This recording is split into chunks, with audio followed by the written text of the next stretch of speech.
when you're talking to people and they start talking about their regrets, especially somebody that's later on in life, and they start talking about their regrets, so many times, it's not the risk that they didn't take.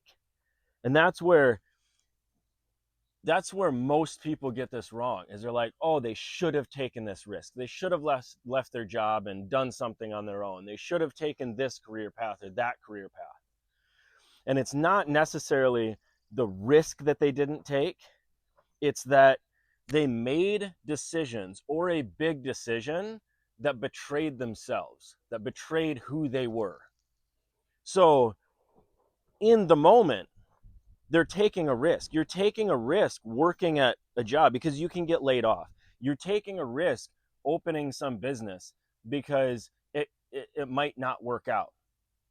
But when it's when you make the decisions that betray who you are, that's where the regret comes from.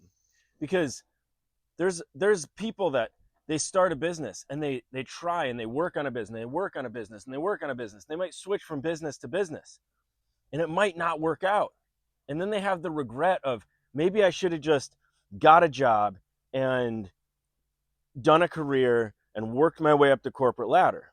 And that might be the regret. But when you get to the core of that, it's that they stacked these decisions that didn't align with who they were. And so they ended up betraying themselves.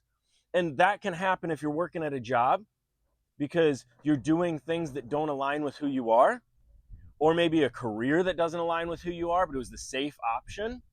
Or that could be in business. Maybe you're told to do something that didn't align with who you were. You were told to take a post down. You were told to say something that you were told to say something that you didn't believe in. You wanted money, so you stuck with some business that would sponsor you to say something that you didn't believe in. The reality is, when you get to the core issue of what regret is in life, when you're talking to people, it's not necessarily the risks they didn't take, or if you could pinpoint the risk, it is the risk of not acting out who they are. It's the decisions that betray themselves. And to be able to act authentically in life and not be a people pleaser, that right there is the risk.